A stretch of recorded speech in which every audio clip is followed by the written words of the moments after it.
16 August violence activated. Azvina kumira zvakanaka mhuri yeZimbabwe. Nyaya yatiri kusangana nayo panapa pari kupisa iko zvinezvi situation iya payave nyaya dziya kwazazosvika manje vanhu veZANU-PF vasvika pakubuda pachena kudeidza ichilema kumuti a puppet.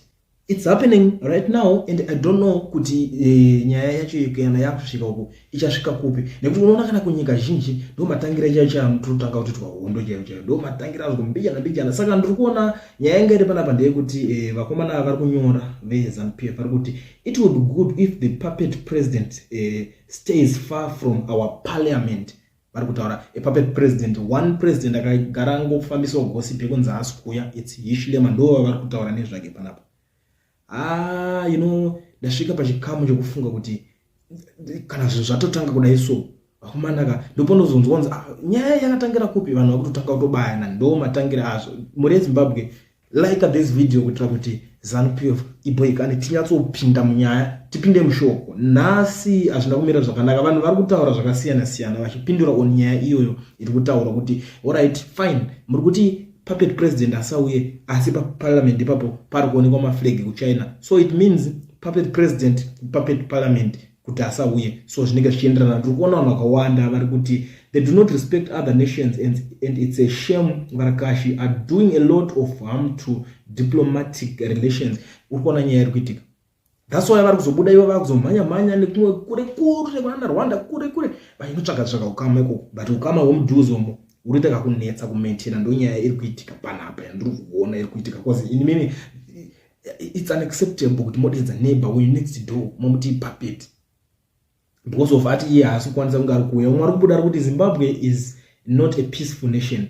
There is a semblance of peace because there are those who have a monopoly to violence and they are the victims that is to end. Okay, ukona nyaya iri panza ayo nyika ine yedu ine ndemabhinya because imi maungangotange munhu kakungoti puppet ndiri kutry kuda kumbonera pamwe nyaya yekuti vanenge vakuswinya kwavagarisa kudai isusu zvinhu zvedu zvagarisa zvisingashandiswe, saka tikamboita zvena zvana Ukraine versus zhinji ndikunogona enda nyaya mwari kuti if Israelites know what Zimbabweans are passing through, they will know that King Pharaoh was a good man. Okay, mwari kuti SADC is a group of old people who protect each other for their interest. They don't call each other out.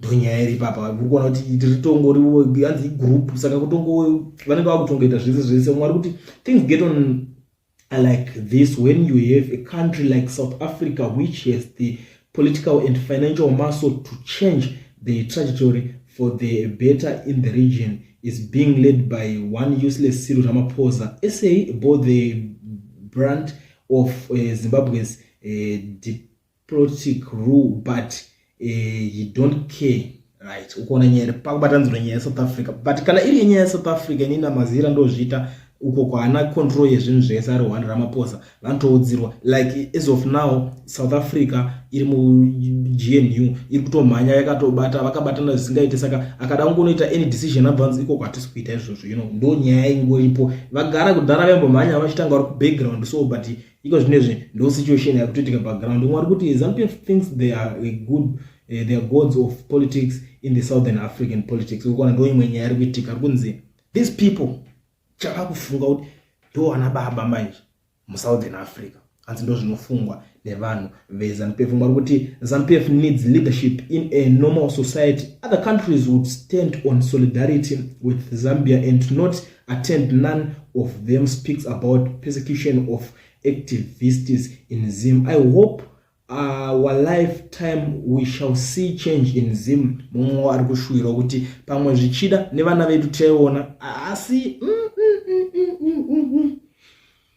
yeah, in our lifetime nechimwe generation yatakazoisirwa pamashure pedu mbijana iyi yemutoriro iyi yakaiswa iyi. I don't think so, but regedza timboona kuti zvichadii, but mafocus ningiriki nacho vakatotiza vari focus dzavakabuda vakanotsvaka mabasa outside vashoma vari focus dzevacho ndo vekuti vangada kungosumudza musoro vobva vatorwa. Pavanotorwa vasungwa hamusi kuzoita anything about it, hamusi kuzomboshauta kana kubuda mitaura kuti hazvisiri zvomaita, mukubva mangonyarara. Saka change yacho chauya, let's wait for miracles, maybe it will happen. Mwari kuti connection, there is no government in Zimbabwe. Please use a more appropriate description. Thank you. All right, the ZANU-PF went too far. They are now insulting anyone the way they are used to do on innocent Zimbabweans. Ukuona kuti nyaya yakuitika manje anzi vakungoshauta wavanzwa kuda. Kamuderera. I don't know, pamwe vanofunga kuti ari wiki kaura anachinchi. I don't even know, but inini pandakanzwa pamwe pacho vari kuenda negrudge. This guy anga ari opposition. Saka zvaanga ari opposition pakangopinda ari achinzi ai awina ndobva aripinda vatanga kutonga iyi vanga vari paruling avava yanga iri liberation movement ndobva yakasvika inerese ndobva yanojikiwa saka kubva payakangotorerwa iye liberation mingirikini hapasisina ava ushamwari manje vanenge vasina kujairana because maopposition ivo mumingiri muno vanongo they believe kuti chinhu chese chinonzi opposition is from west ndokwa zvinoenda zvichinopuwa mari ikoko ndozvavanotaura ndovanenge vachitoti zvimbwasungata ndo pane imwe problem mwari kuti ZANU-PF flex order the likes of Tafadzwa Mugwadi are brains behind the daily management of a party, henceforth they make too much blunders. All right, mwari kuti it means Sadak Marara Jawachewa. Okay, mwari kuti what did President Chilema do to deceive this yet? I don't even know that's what mwari kuti parliament donated by Chinese.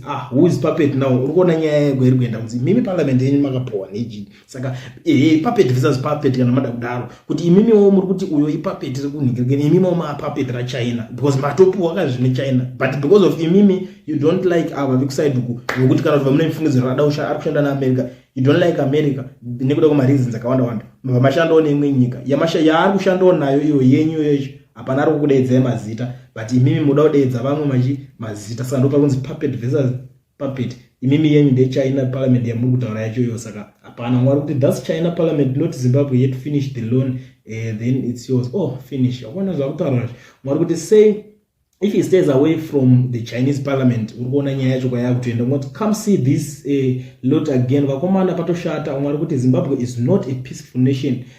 Pakashata komanaka mwari kuti the cool president want to engage with the West but akavharirwa panze so he is very angry with HH hanzi nyaya kuti uyu wecool aida kunolingaona na HH ndobvavharirwa panze zviya zvekunzi tambeteze I'm sure kana even macalls anonongonzi avari busy kwafona inenge chingodairwa kana nedepartment remwe remamwe madhimiko rechingokudza kuti mukuru ari busy amukwanise kuvaona mwari kuti ichi ZANU-PF here kana kuti yangova homwe womana okay mwari kuti point of correction parliament belongs to the citizens of Zimbabwe not ZANU-PF. ZANU-PF ending is near brother man enjoy while it lasts even Stalin he did see when the end was near. Urikuona nyaya iripo zvikunzi parliament aisiye ZANU-PF ndeye Zimbabwe.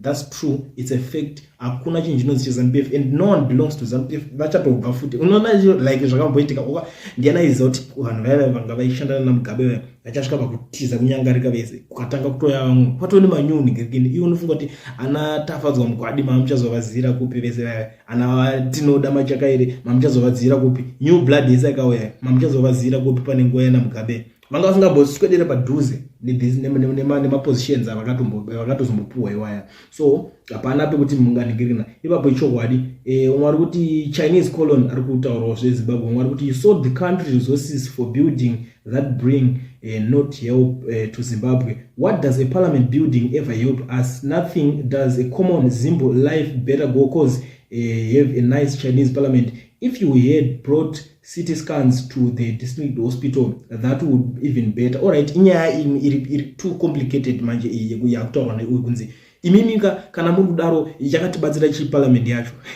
dai yakatibatsirawo taitombotaura dai makaisa zvakati muzvipatara taitombotaura. This is parliament is a good thing. Tese toda kushandisa common sense. Hakuna munhu asingadi chakanaka. Parliament iyo icharamba iri yeZimbabwe aimboende ine vanhu like izvo zvitongoramba tinozvidzokorodza nditi. Saka hapana chakaipa kwako parliament. Ndiye maZimbabweans aisi yemunhu. Hapana even kana iwe ukatoda kutozotiwo in future utoti ndauda kuzoita MP because even tuma MP turimo tuchabuda toya don't even worry. Vana venyu ndo vachasara vakutoma MP vakuto enjoy that parliament. Hapana chakashata ipapo kuti parliament ingeni ngirikini. So I think pane paita kusanganiswa nyaya but because of hasha munhu anenge akusanganisa nema facts ekuti dai mari iyoyo makaisa zviri muzvipatara vanhu vangadai vachirarama but pari trick ndikuzviona. Now umwe ari kubudawo ari kuti this is the most undiplomatic and disrespectful post I ever seen from this handle. Put it down please. So you are calling a war neighboring president a puppet. President, are you aware that he sees all these posts? Makapenga sure. Pane nyaya kumana vasikumbotya ende vanocha vatye. Mwari kuti parliament ima Chinese imekana makambona kupi ko parliament inoningirikina kudai so pakashata. Mwari kuti engineered and built with Chinese money, material and labor, then bagged and donated to the Chinese puppet government of Zimbabwe. You got no shame. I think nyaya iyi ningirikini tato jaira nditi vanhu tungo complain ati chitotaura nenyaya iyoyo but bit by bit I think iko vari kunzwa depression kuti pakashata. Mwari kuti you trigger a happy for nothing man. This is reckless. Aiwa uri kuzvitaurira chiko zveningirikini ndo uchidenda munhu akanyarara. Okay, Mwari kuti the ZANU-PF parliament built by Chinese.